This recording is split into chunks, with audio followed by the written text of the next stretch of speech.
So ఒకవేళ ఒక insurance company policy త్రూగా నేను నా పర్సనల్ ఫామ్ రన్ చేస్తే నాకు దాని నుంచి ఎలా రెవెన్యూ వస్తుంది? ఇది ఒక లాంగ్ టర్మ్ జర్నీ ఇది. అవును. దీంట్లో రెవెన్యూస్ కూడా ఎలాగుంటాయంటే మీరు ప్రాబిలిటీ పాయింట్ ఆఫ్ వ్యూలో, ఫర్ ఎగ్జాంపుల్ ఒక చిన్న ఎగ్జాంపుల్ చెప్తాను, మీరు చూడండి.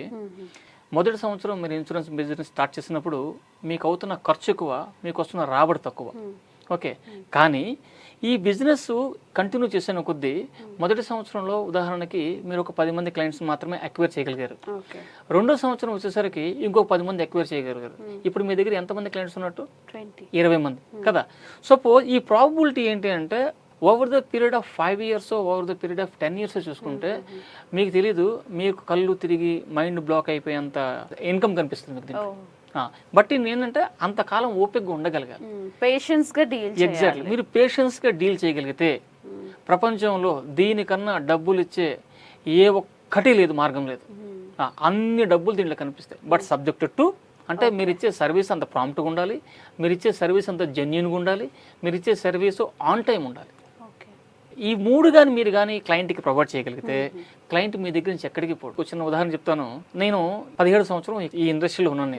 నేను వాళ్ళ నాన్నగారికి పాలసీ ఇచ్చాను, వాళ్ళ అబ్బాయికి పాలసీ ఇచ్చాను, వాళ్ళ మనవడికి పాలసీ ఇచ్చాను. అంటే చూడండి, క్లయింట్ ఒకటే, కానీ ఆ క్లయింట్ వాళ్ళ అబ్బాయిని రెఫర్ చేశాడు, ఆ అబ్బాయి రెఫర్ చేసిన తర్వాత ఆయనకు పెట్టిన పిల్లలు కూడా మనకి రెఫర్ చేస్తారు మనకి. Okay, it's a continuous process ఇది. సో ఈ ప్రాసెస్ ఎప్పుడు మీరు ఇవ్వగలరు అనుకుంటే మీరు ప్రాపర్గా కస్టమర్కి గైడ్ చేయగలగాలి, ట్రస్ట్ బిల్డ్ చేసి, exactly at the same time ప్రాపర్గా కస్టమర్కి సర్వీస్ ఇవ్వగలగాలి.